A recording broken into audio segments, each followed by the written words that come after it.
For example ഇപ്പോൾ നിങ്ങളൊരു IT പഠിച്ച ഒരാളാണ്.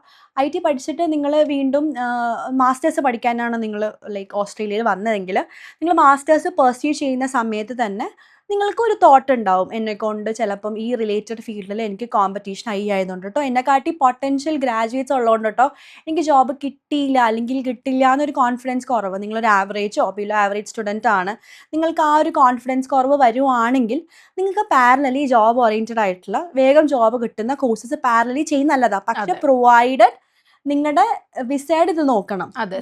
അതേപോലെ അത് മാത്രമല്ല, നിങ്ങളുടെ ആ ലിസ്റ്റിൽ ഇപ്പം ഫോർ എക്സാമ്പിൾ ഇപ്പം നിങ്ങൾ എടുത്തിരിക്കുന്ന വിസയിലും നിങ്ങൾ പഠിക്കുന്ന കോഴ്സിലും ചില ലിമിറ്റേഷൻസ് ഉണ്ടോ എന്ന് നോക്കണം. ഇപ്പൊ പർട്ടിക്കുലർ ആ കോഴ്സ് ഇപ്പൊ നിങ്ങൾ ഫോർ എക്സാമ്പിൾ ഇപ്പം IT പഠിക്കുന്നെങ്കിൽ ആ IT കോഴ്സ് നിങ്ങൾ എടുത്തിരിക്കുന്ന വിസയിൽ വേറെ ഒരു കോഴ്സ് പാരലി ചെയ്യാനുള്ള ഓപ്ഷൻ ഉണ്ടോ എന്ന് നോക്കണം.